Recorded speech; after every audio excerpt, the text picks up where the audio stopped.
Vamos a hacer un viaje, vamos a viajar a la década del 70, década donde se demonizó muchísimo a nuestras gloriosas Fuerzas Armadas, herederas del legado de nuestro libertador, el general don José Francisco de San Martín y Matorras, y que, como dice la consigna de este programa, cuando todos piensan lo mismo es porque nadie está pensando. Vamos a meternos específicamente en el año 1975, un 5 de octubre, domingo. Fíjate vos que han pasado 50 años y volvemos a tener un domingo 5 de octubre después de 50 años de lo que vamos a charlar hoy. Para presentar a nuestro invitado, primero me gustaría que viéramos un pequeño video de 1 minuto y que a partir de ahí lo presento. 5 de octubre, defensa del cuartel de Formosa. Durante el gobierno constitucional de la presidenta María Estela Martínez de Perón, se produce en el mes de octubre de 1975 un sangriento enfrentamiento en la provincia de Formosa. Allí un cuartel del ejército argentino dotado mayormente de soldados formoseños es atacado por integrantes de la organización Montoneros, llegado de otras provincias. Mediante este barbárico acto no solo se agravia a la nación, sino también el honor y sentir de los habitantes de esta norteña provincia, hasta el momento alejados de la violencia que se desataba en el resto del país. Las acciones comienzan a las 15:15 de un caluroso domingo 5 de octubre de 1975, cuando un grupo de militantes de la ya citada organización se apodera en vuelo de un avión Boeing 737 de Aerolíneas Argentinas que había partido de Buenos Aires. Con nosotros el teniente coronel del ejército argentino retirado, Roberto Oliver, y que tenemos una particularidad. Nosotros nos conocimos por casualidad acá en Mendoza hace un tiempo atrás, y ahí me enteré que vos eras sobreviviente de este acontecimiento que estamos viendo, el ataque al regimiento de Monte 29 allá en el 1975, además de haber sido condecorado en esa tremenda acción, y que te dije en aquel momento, che, tenemos que hacer un programa, y vos me dijiste, esperemos el momento. Y se da una particularidad, vos sabés que este programa se estrena, Roberto está por viajar ahora a Formosa para, con sus camaradas, honrar los 50 años de aquella defensa, férrea defensa del regimiento, y justo este programa se estrena el día 5, domingo 5 de octubre, 50 años después. Así que todo ha cerrado perfectamente. Primero agradecerte muchísimo que hayas venido, sabiendo que mañana ya te estás yendo para tu Formosa. Roberto, gracias por estar. No, por favor. Este tema, para entenderlo, ¿no es cierto?, correctamente, deberíamos entender qué pasaba en el mundo en el año 75 o en la década del 70. Sí. Estábamos en una guerra que se llamó fría, plena guerra fría entre dos potencias, entre las dos potencias hegemónicas de ese momento, Estados Unidos y la Unión Soviética, que, como bien dice el nombre, era fría. ¿Qué quiere decir esto? Que nunca iba a haber una guerra entre ambas potencias porque se terminaba el mundo, así de sencillo.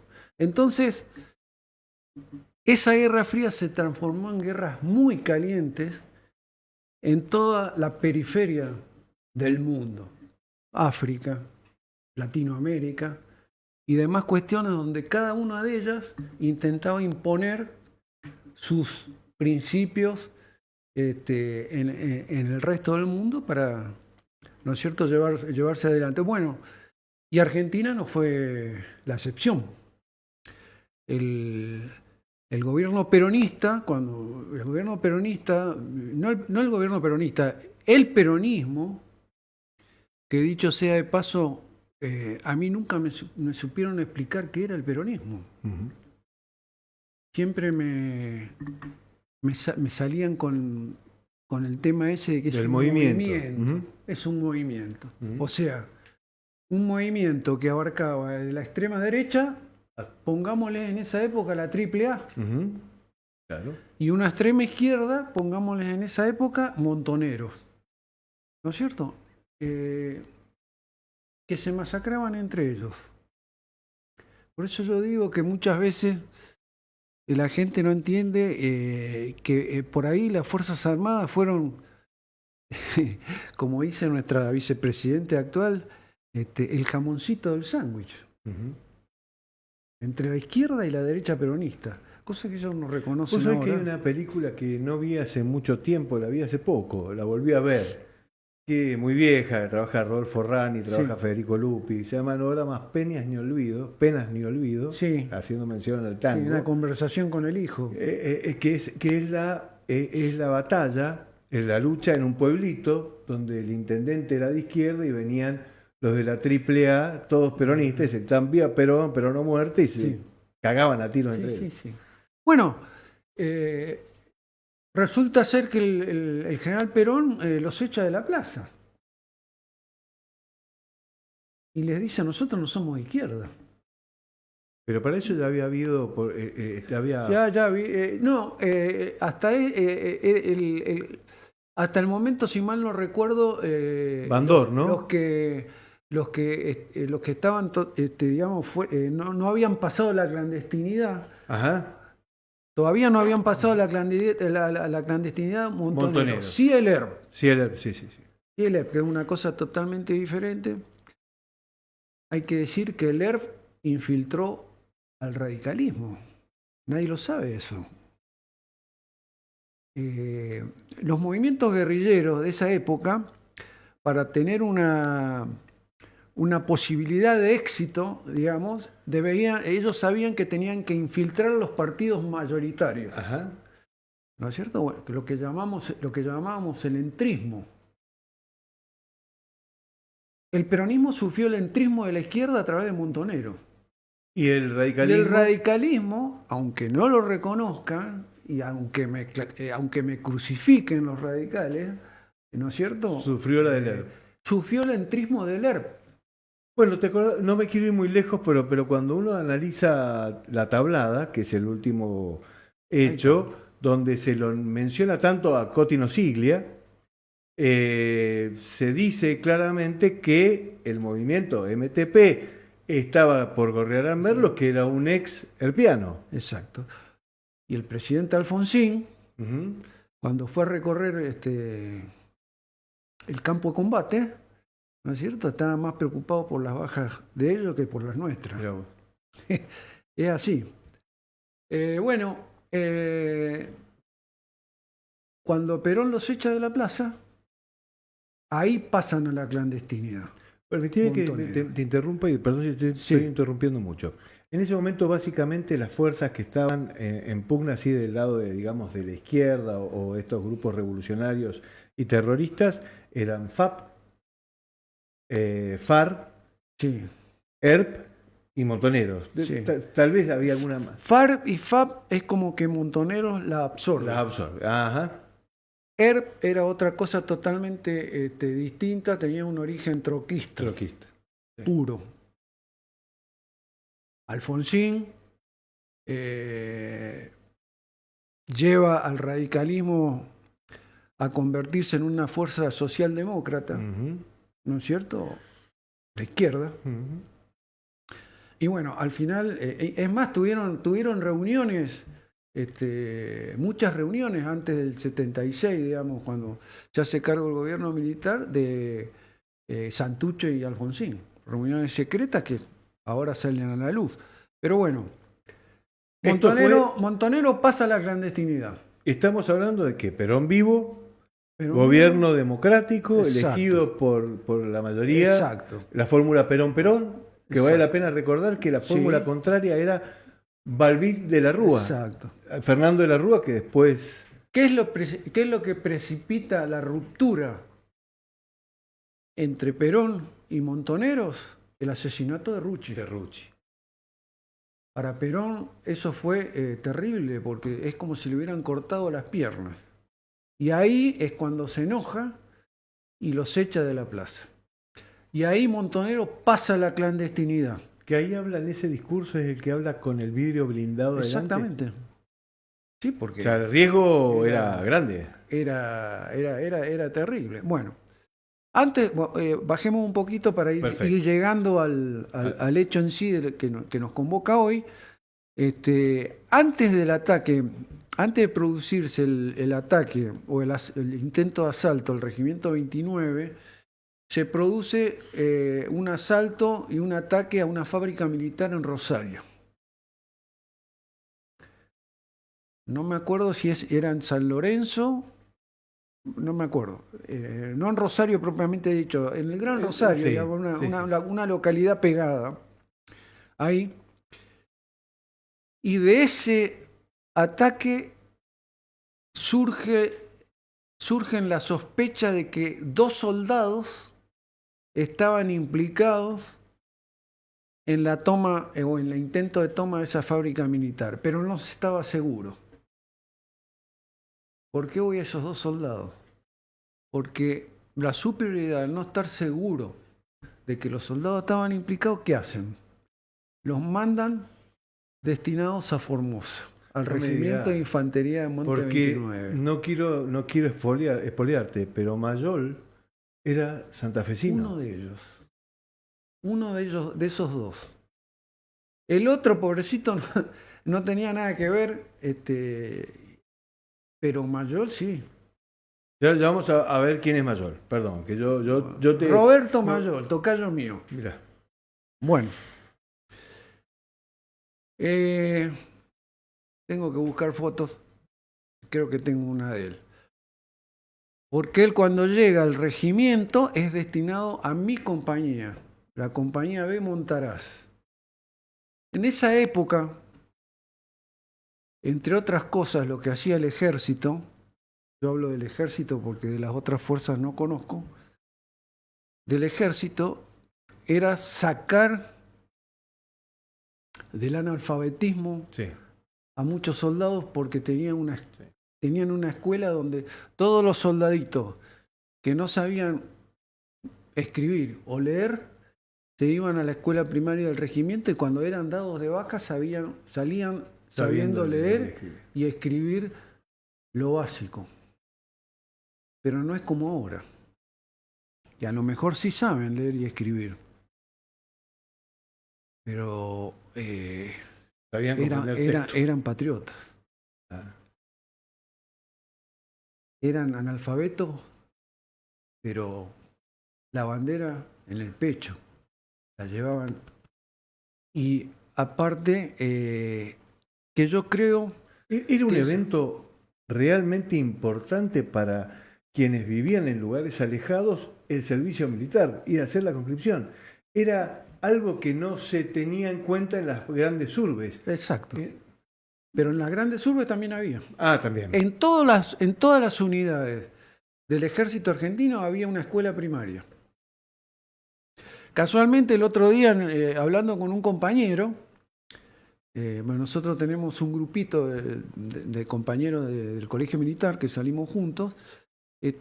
Uno me contaba que estaba destinado en la compañía adelantada del Regimiento de Infantería 5 de Paso de los Libres en Yapeyú, donde se custodiaba el lugar donde había nacido nuestro general San Martín. Y había una escuela primaria y no había profesores. Entonces el Ministerio de Educación autorizaba a los oficiales a dar clases. Y a la señora de los oficiales, porque muchas señoras de los oficiales eran docentes. Sí, claro. Y lo hacían gratuitamente, daban matemática, lengua. Claro. Y bueno, eso lamentablemente se fue perdiendo, yo creo que con un plan bien orquestado, pero ese es otro tema. Bueno, y volvamos al Regimiento 29. Y el soldado mayor va destinado a la compañía B. ¿Por qué digo de los soldados analfabetos? Porque él no era analfabeto. Él no era un analfabeto, era un soldado. Y de una familia muy prestigiosa, creo que el hijo de un abogado, si mal no recuerdo, ¿no? Sí. Muy prestigioso. Después, el padre vino a buscar el cadáver desde Rosario o de Santa Fe, no sé. Bueno, y como soldado instruido y capacitado, era uno de los pocos o el único que sabía escribir a máquina.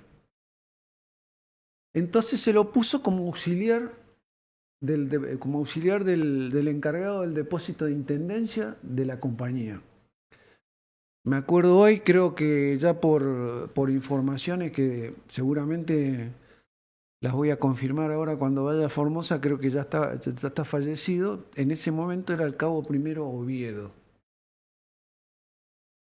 Hay diferentes acciones que se han producido. Yo voy a relatar lo que a mí me pasó. Porque lo que a mí me pasó fue en el puesto 1 de entrada al cuartel. Hubo otro grupo que entró por atrás. No sé lo que pasó por allá. Y sí sé lo que pasó al final. Que nos juntamos todos. El soldado mayor, yo no estoy... Roberto, espérate, esto es en Formosa, es un domingo, un regimiento...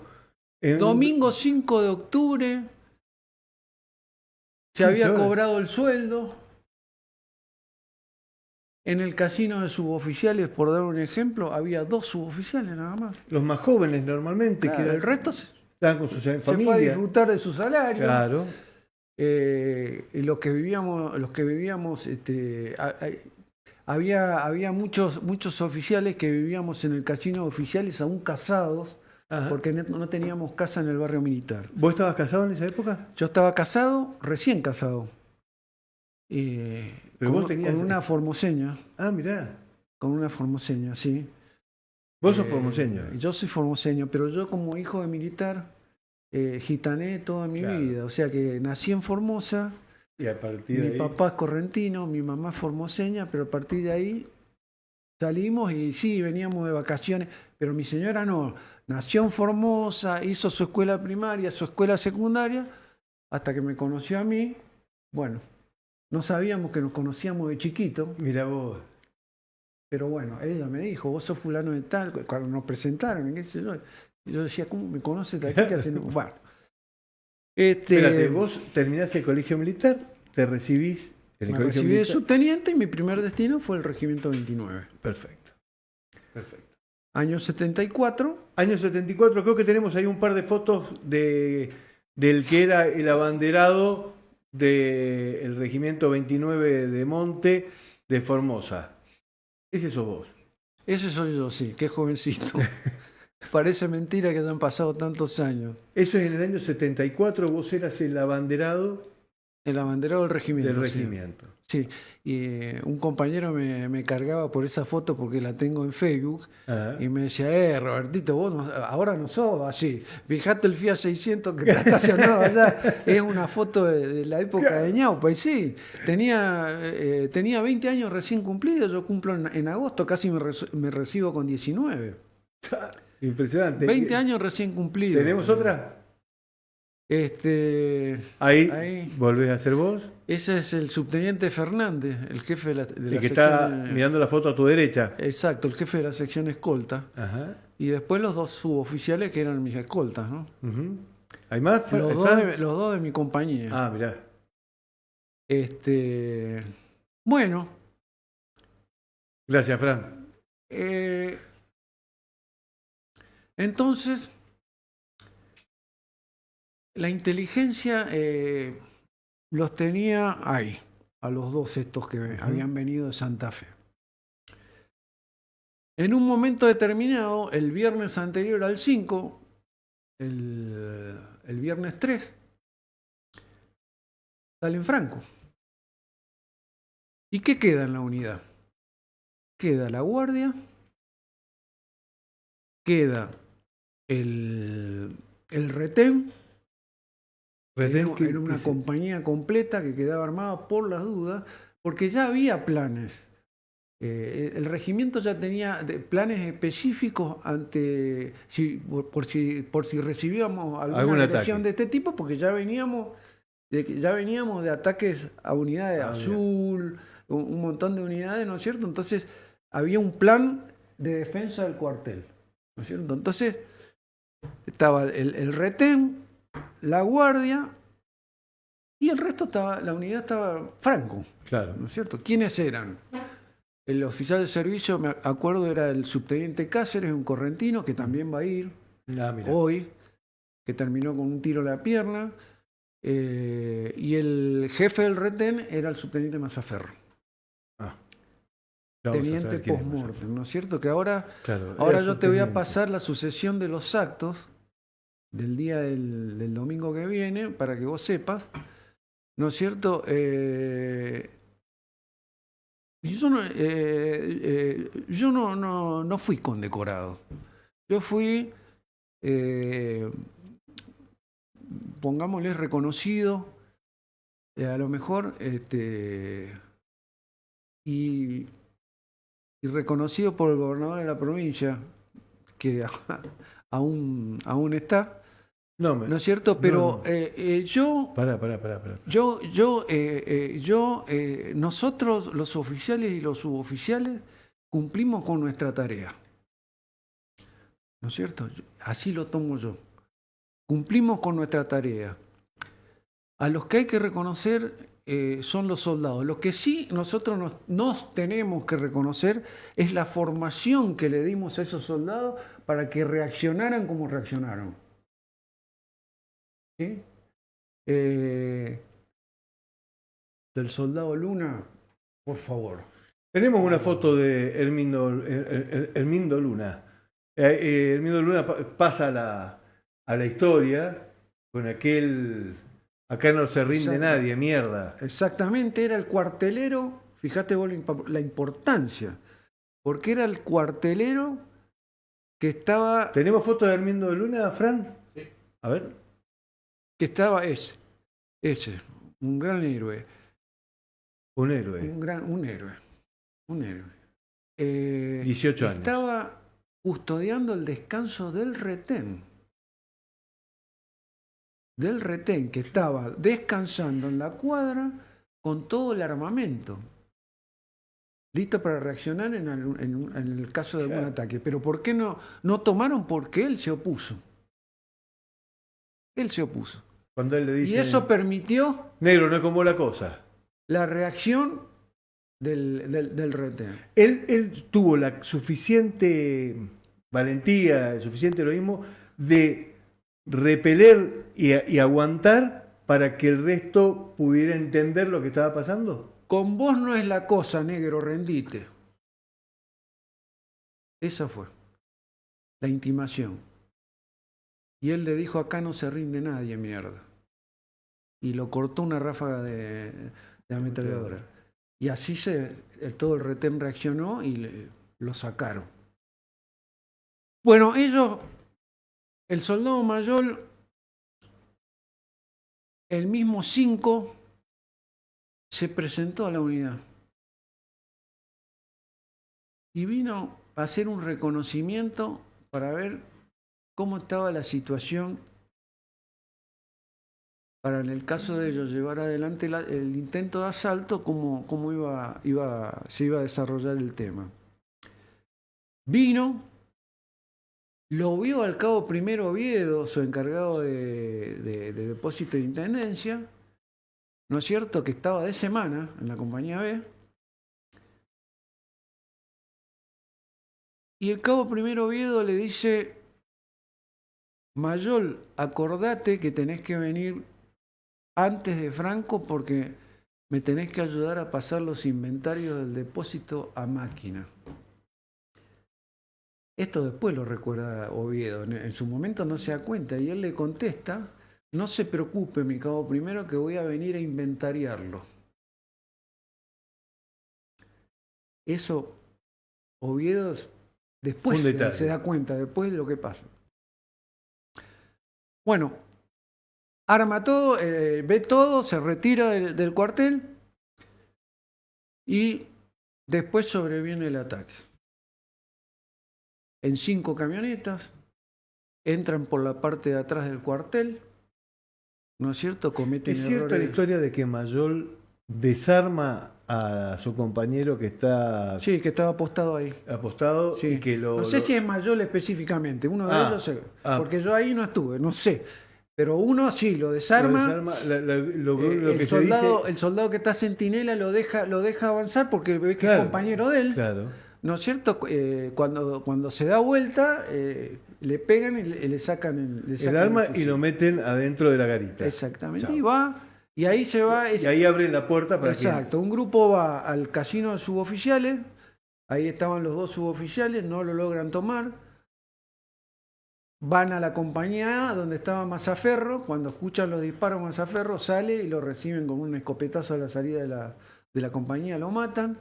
Otro grupo va a donde está el retén, donde Luna retiene, hace el aguante. Y otro grupo va a la guardia, a tomar la guardia, donde ahí matan a algunos soldados, pero se defienden el tema.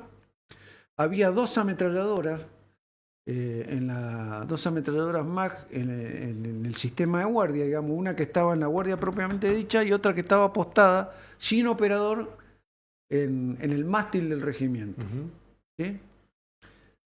En la refriega de la guardia de prevención lo matan al sargento primero Sanabria, que era el operador de radio del centro fijo de la unidad, ¿no es cierto? Ahí se defiende Cáceres, que estaba ahí, bueno, lo hieren, y Mayol sale corriendo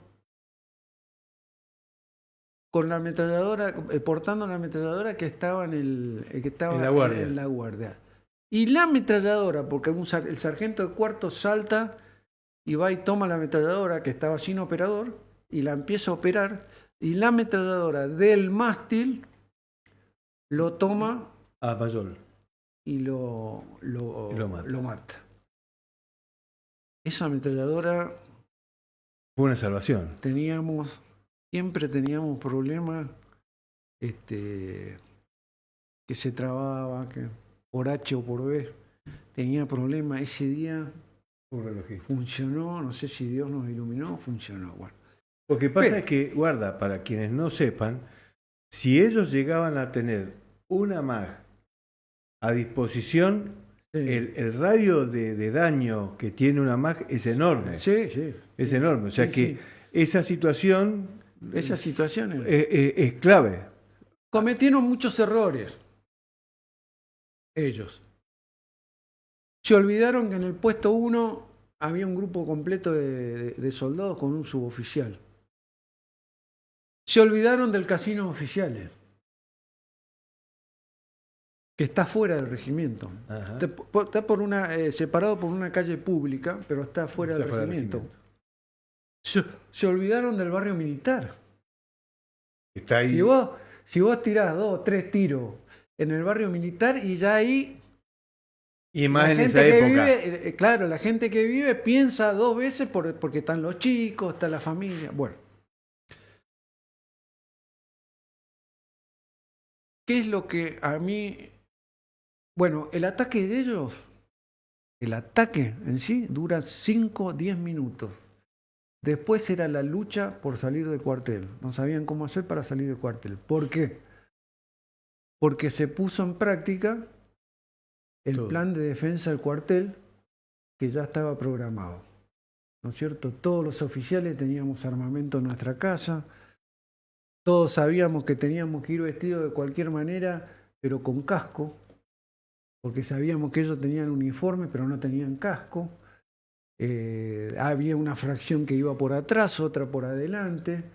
Bueno, en mi caso particular, yo como buen formoseño, casado con una formoseña, estaba en la casa de mi suegro. No estaba ni en el casino oficial ni en el barrio militar. Y estaba escuchando el partido del club de mis amores, River Plate. Y resulta ser que la llaman por teléfono a mi suegra, una amiga, y le dice, doña Perla, me dice, ¿María del Carmen y Roberto están ahí? No. ¿Y dónde están? Y porque ella ya sabía lo que estaba pasando. Y María del Carmen se fue a estudiar a la casa de Carmen con él. Y Roberto está acá escuchando el partido. Ah, me dice, porque están atacando el cuartel del regimiento. ¿Y estabas lejos Y de ahí? después estaban en el centro. Y después me dice, mirá, estas son cosas personales. Y mi suegro dice, ¿qué hago? ¿Le digo o no le digo? Claro. Porque ella no es soldado, ¿viste? Ella, Claro. me van a matar el yerno. Eso es lo primero que piensa. ¿Me entendés? Claro. ¿Le digo o no le digo? Y me dijo. Gracias a Dios llegó mi señora, porque también algo vio, la policía andaba, porque mi suegra vivía a media cuadra del Departamento Central de Policía. Estaba la policía dando vuelta, bueno, la saqué a las 2, tenía un Fiat 600, yo me fui al cuartel. Cuando llego a la esquina del barrio militar, me para un suboficial que estaba armado ya de civil y me dice, mi subteniente, deje el auto porque es una balacera, en todo caso váyase por el interior del barrio militar y llega al regimiento. Así lo hice. Bueno, ahí me junté con un grupo de suboficiales y con el S2 que estaba ahí, el entonces teniente primero Betoli, actualmente preso político, o como yo le digo, prisionero de guerra, ¿no es cierto? Que no puede ir a rendir honores a sus camaradas porque está preso en el domicilio. Y ahí entramos. Y ahí se produce La pinza. las pinzas. Y los tipos no sabían cómo hacer para salir. Encima estos dos suboficiales, de uno me acuerdo el apellido, La Cuadra,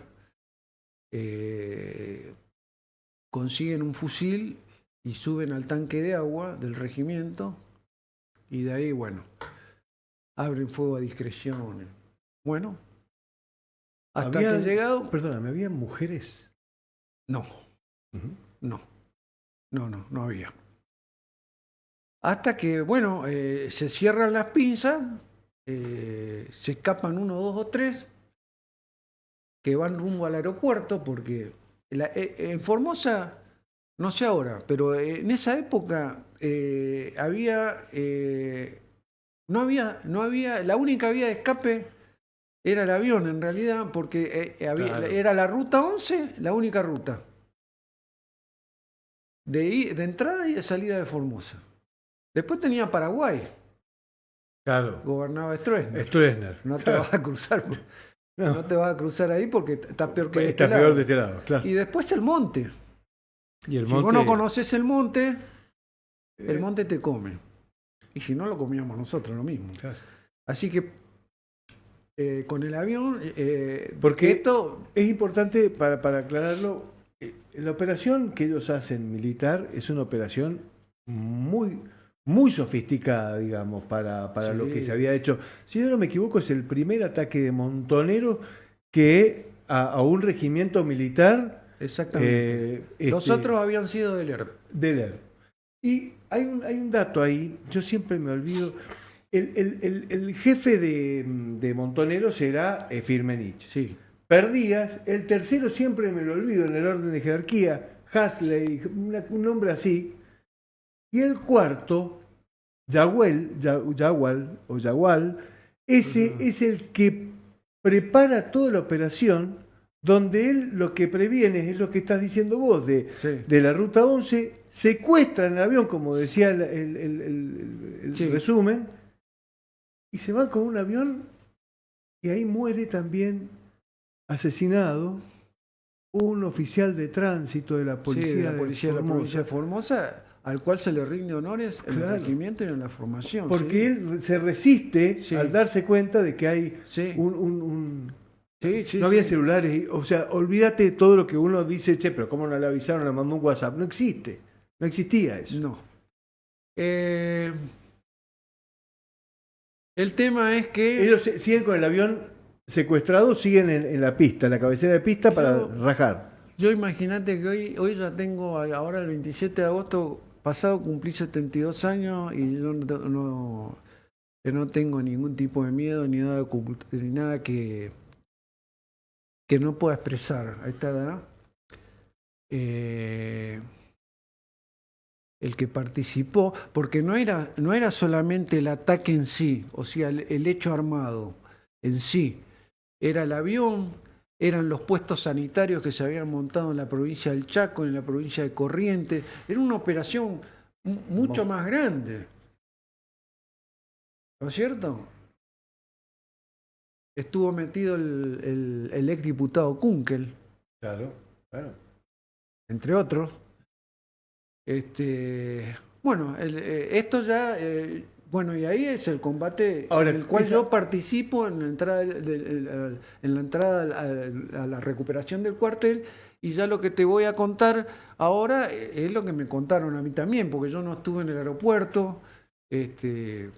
Ahora, escúchame, Roberto, cuando vos te juntás con tus suboficiales y deciden hacer el cierre de esa pinza, ¿es un combate encarnizado?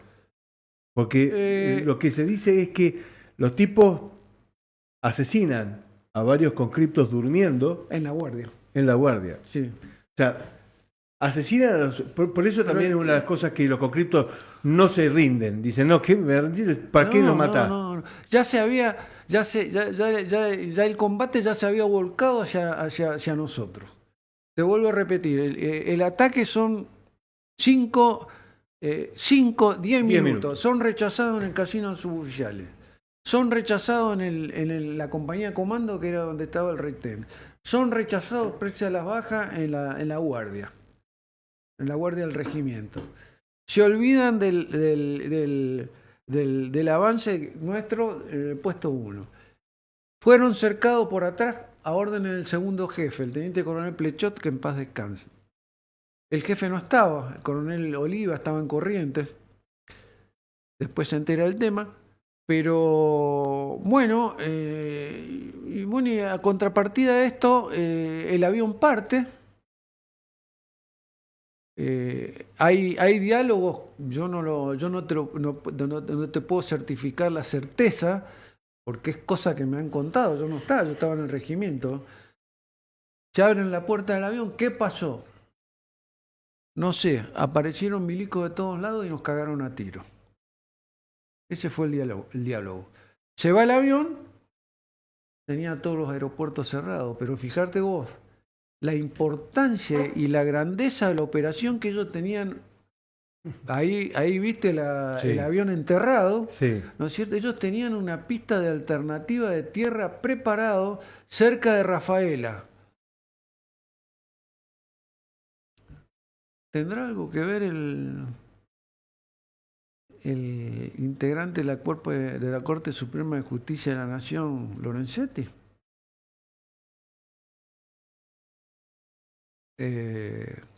Me dicen que tenía ¿Por qué? Porque por nombre de guerra, el mono.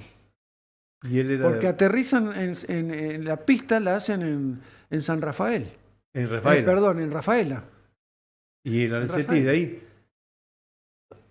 Lindante, Ajá. tenía su propiedad.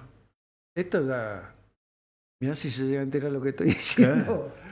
Bueno, Sí, pero no me interesa. Esto lo ven, tenemos 32.000 suscriptores. No así me que- interesa, realmente. Bueno, no, pero tampoco estás diciendo nada, es una suposición. Una suposición. Bueno, yo me acuerdo que tuvieron que traer una pista de aluminio, si mal no recuerdo, de la Antártida para poder Sacarlo. levantar el avión y sacarlo, que al final lo lograron sacar. Ahora, Bueno. y además la pericia de los pilotos, o sea, tenés que tener la preparación de tener un piloto dentro de tu propia organización. Imaginá lo que aterrizar un Boeing en una- 737 en una pista de tierra, con el peso que tienen esos bichos. Bueno,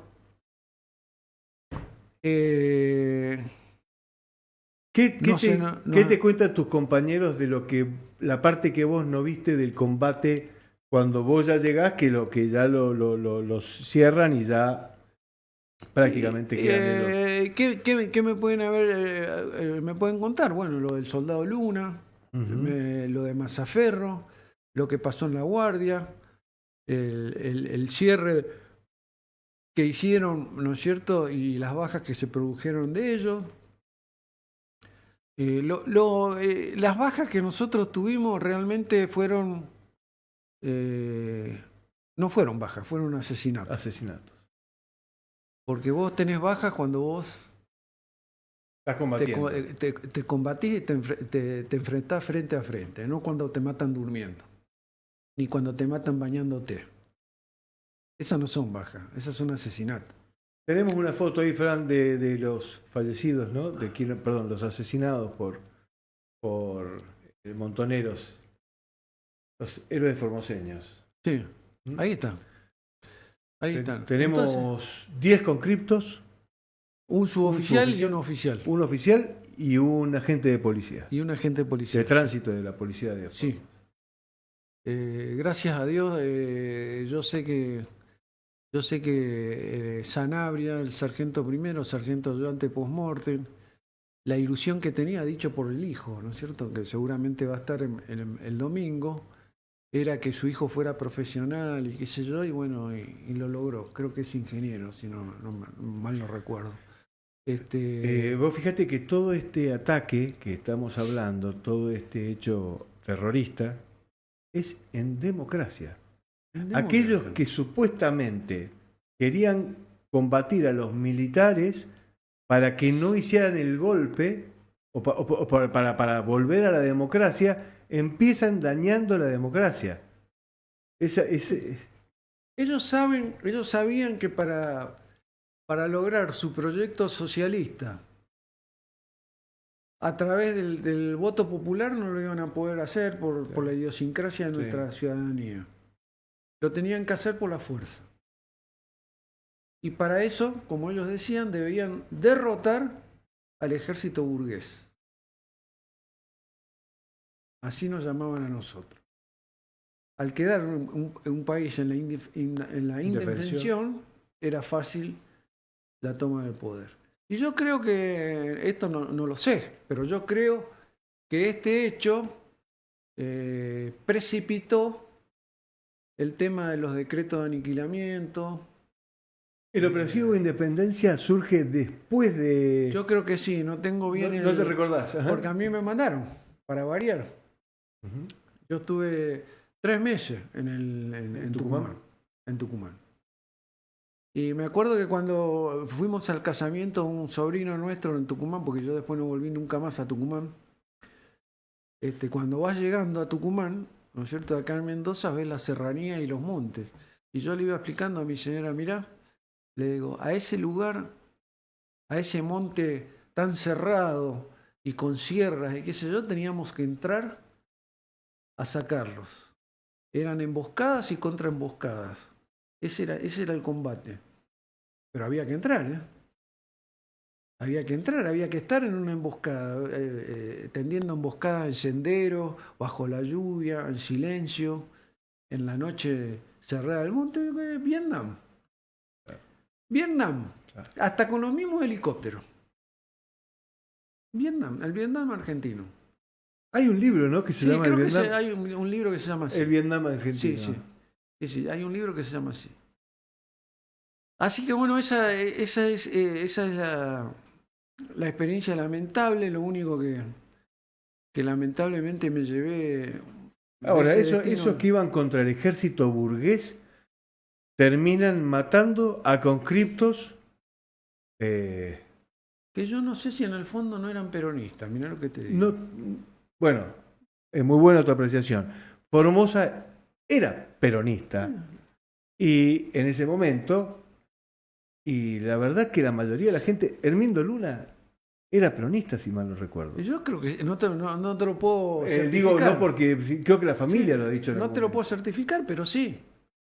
Y lo que no se dieron cuenta es que esos conscriptos tenían unas bolas más grandes que la de Ñandú.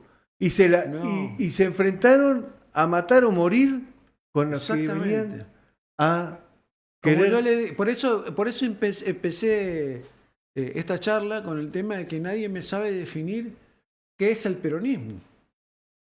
Porque se mataban entre ellos, vos lo dijiste. Porque yo te puedo decir, era un gobierno peronista. Sí. Cuya comandante en jefe era peronista. ¿No es cierto? Sí. Y ellos que decían ser peronistas, atacaron una unidad. Era un lugar peronista. Con soldados o con chicos que a lo mejor eran peronistas. Es lo más lógico, ¿no es cierto? Presuponer. Yo escuché una definición un día por radio de un español Y él, en un programa de radio de La Nata, me acuerdo, Ajá.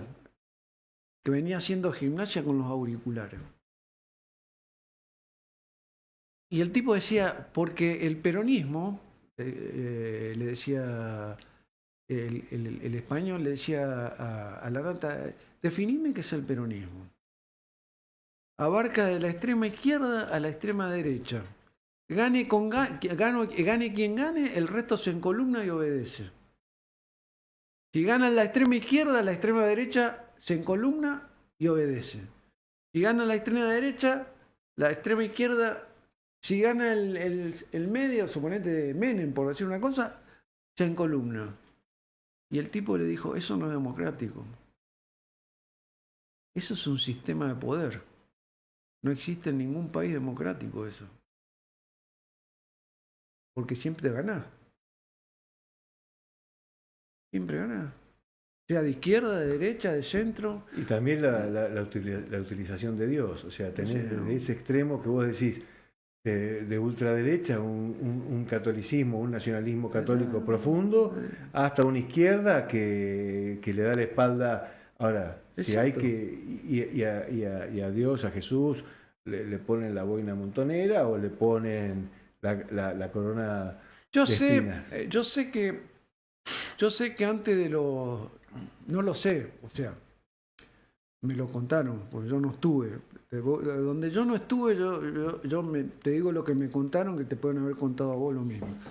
A mí me dijeron que cuando se firma el decreto de aniquilamiento, el comandante general, porque era el comandante general, en ese momento se llamaba así, al jefe del ejército, que era Videla, cuando recibe la orden, él les dice, ¿para cuándo quieren que esto se solucione? Y le dijeron, para ayer. Hay dos formas de Testigos. encarar el Ah. tema, le dijo el general. Una forma centralizada, que denota un mayor control, en todo sentido, en las operaciones, y una forma descentralizada. Si lo hacemos centralizado, Es más largo. va a durar más en el tiempo. Si lo hacemos descentralizado, menos en el tiempo, pero muchas bajas. Ahí tenés. El ejército se ordenó de alguna manera determinada, se ordenó operacionalmente, y bueno, eh, era una guerra,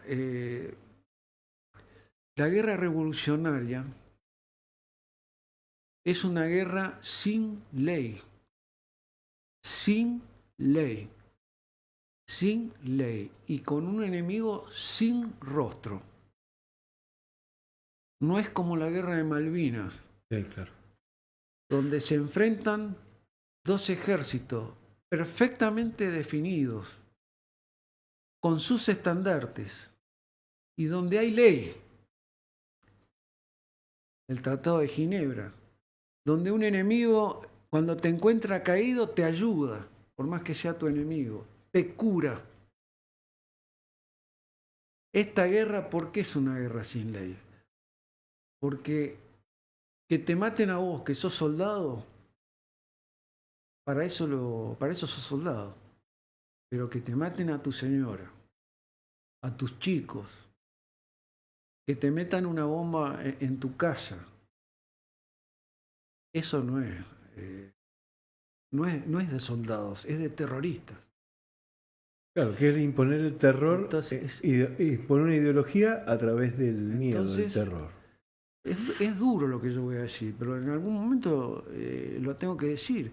Entonces, al terrorismo que trata de imponer su ideología a través del terror, le tenés que imponer más terror y que ellos te tengan miedo a vos y no vos a ellos. ¿Me entendés? Eso es lamentablemente a lo que nos llevó esta gente y que nosotros no buscamos. Es una guerra donde los elementos de inteligencia tienen una importancia central. No había pasado una hora de haber finalizado los combates en el regimiento de Formosa que ya estaba todo el destacamento y los servicios de inteligencia de Resistencia, porque en Resistencia estaba el destacamento de inteligencia trabajando en el lugar.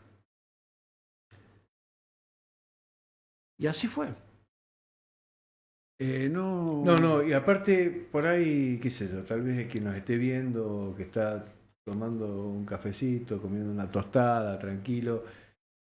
Yo, cuando hablo con veteranos de Malvinas, que son con los que más hablo, sufren la muerte de un conscripto como si fueran propios. como si fuera un hijo.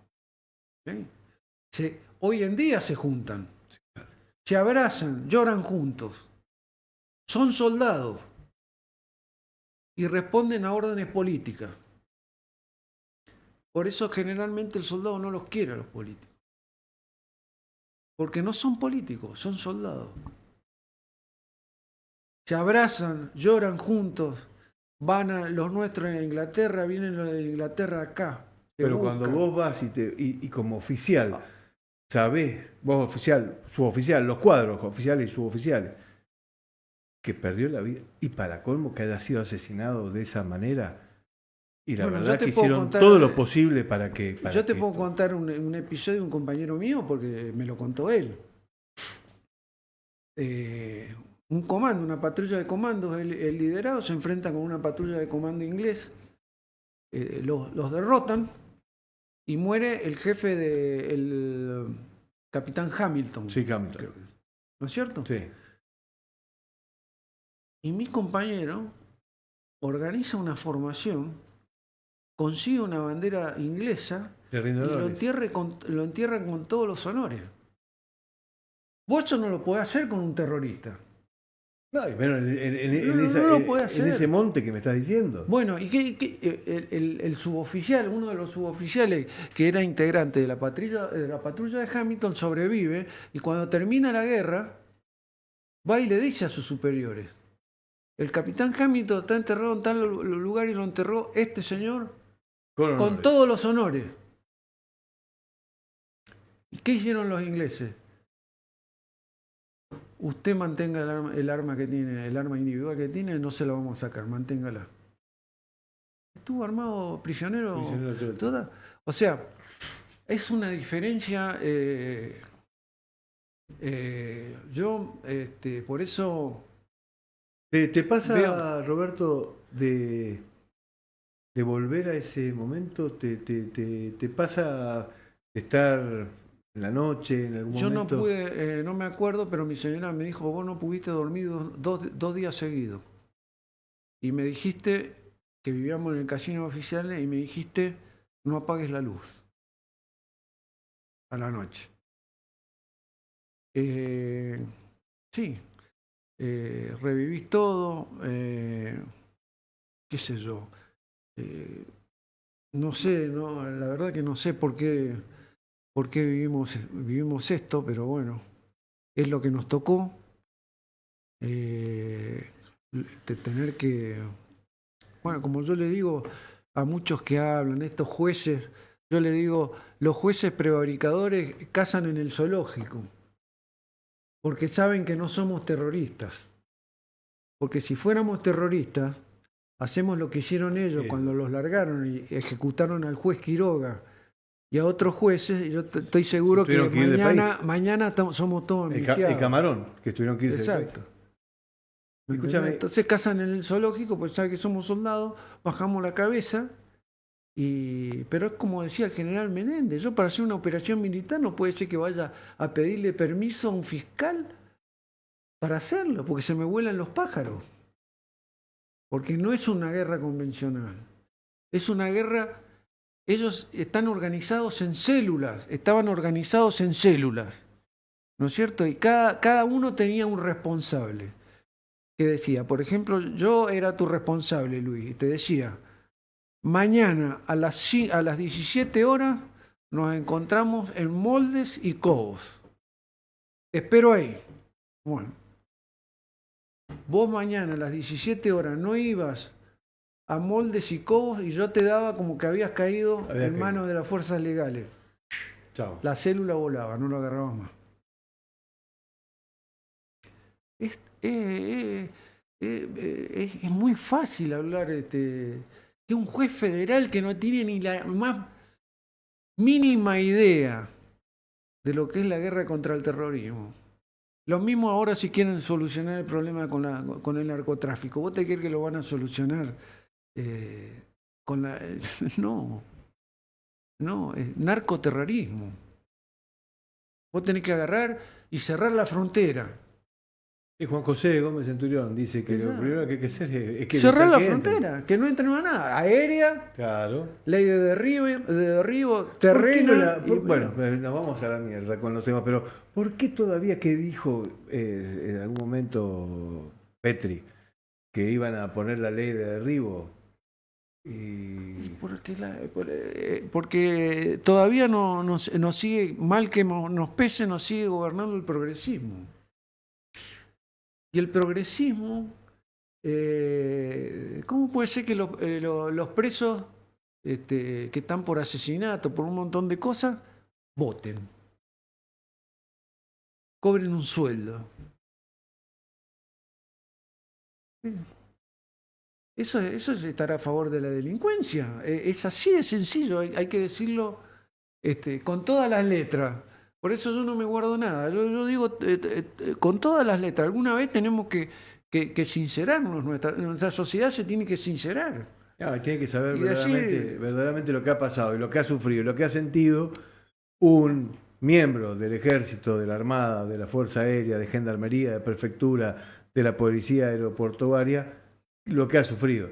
Estas cosas. Ahora, pasado el tiempo, ya en un país donde verdaderamente no tenemos los problemas étnicos que puede tener Europa, los problemas religiosos que hay en Gaza y en otros lugares de África, de Medio Oriente también. Un mensaje, digamos, de esperanza a esto, a esos 13 argentinos que entregaron su vida por una nación libre, por una nación justa, por una nación independiente.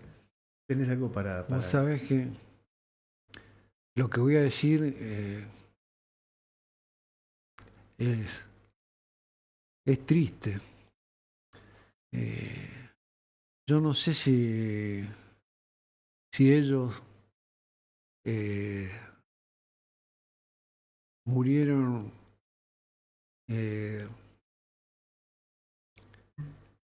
inútilmente. Bueno, si estamos acá hablando de ellos, seguramente no. Yo no lo sé. Pues yo estoy seguro, Roberto, que la historia es muy larga. La historia, nosotros desgraciadamente somos muy egocéntricos como seres humanos, pero nosotros pasamos. No, yo sí, nosotros. Y esas historias, ese Luna, no pasa. No pasan los héroes de Malvinas, no pasan los héroes de la yo puedo tener mis diferencias con mi grande diferencia. Puedo estar en las antípodas porque también hay que decirlo, del gobernador Infran en Formosa. Pero el gobernador Infran instituyó el Día del Héroe Formoseño por ley provincial, el 5 de octubre. Y soy consciente de que a lo largo del tiempo, desde que pasó ese 5 de octubre del 75, que después volvió la democracia con el 83, hasta el día de la fecha, es un gobernador que conmemoró el día 5 de octubre dentro del cuartel a puertas abiertas con todas las escuelas, con sus banderas, instituyó esta ley provincial. Y está haciendo muchas cosas no voy a decir qué, pero está haciendo muchas cosas por esa unidad. La 29 de Monte. Por ese regimiento 29 de Monte. Muchas cosas que no hace ni el ministro de Defensa, ni ningún presidente de la nación que teóricamente ni el jefe del ejército. Se enrostra, bueno, el pobrecito, que se enrostra el título de comandante en jefe de las Fuerzas Armadas. Bueno, algo bueno tenía que tener, che, y Fran. Exactamente. Bueno, por ahí es el, ¿cómo se llama? El error que confirma la regla. Te agradezco un montón que hayas venido. ¿Te has sentido cómodo? Es un tema muy Me he jodido. sentido re cómodo. Tema pido difícil. disculpas si por ahí soy muy, ¿cómo te puedo decir? Muy sincero, o a lo mejor en demasía, pero es lo que siento y lo que yo llevo adentro, lo que voy ahí ahora el 5 de octubre, voy a ir a Formosa y qué sé yo, no sé, mirá. Bueno, ojalá que Dios y que nuestro Señor y su Santa Madre los tengan en la gloria, pobrecitos. Eso es lo único que pretendo, porque nosotros no lo tenemos en la gloria. Algunos sí, otros no. Trabajemos para... El otro día estábamos hablando de René Favaloro, ¿no? Como la historia. Tenemos dos Argentinas. Una Argentina negativa, oscura, complicada, de chorros, y otra Argentina de prohombres, de grandes personas, de grandes amores a nuestra nación. Y como alimentemos esta. Para esta, que la alimenten las basuras. Alimentemos esta, la grande, la que tenemos la deuda de ser una gran nación. Roberto, gracias por haber venido, te agradezco muchísimo. Lamento si te he hecho por ahí pasar recuerdos que son complicados, pero te agradezco muchísimo por tu presencia. Que en estos 50 años se vuelvan a encontrar y que encuentren ese sentido a tanta lucha y a tanta sangre. Y con respecto a lo último que dijiste, que así sea. Te agradezco muchísimo. Gracias.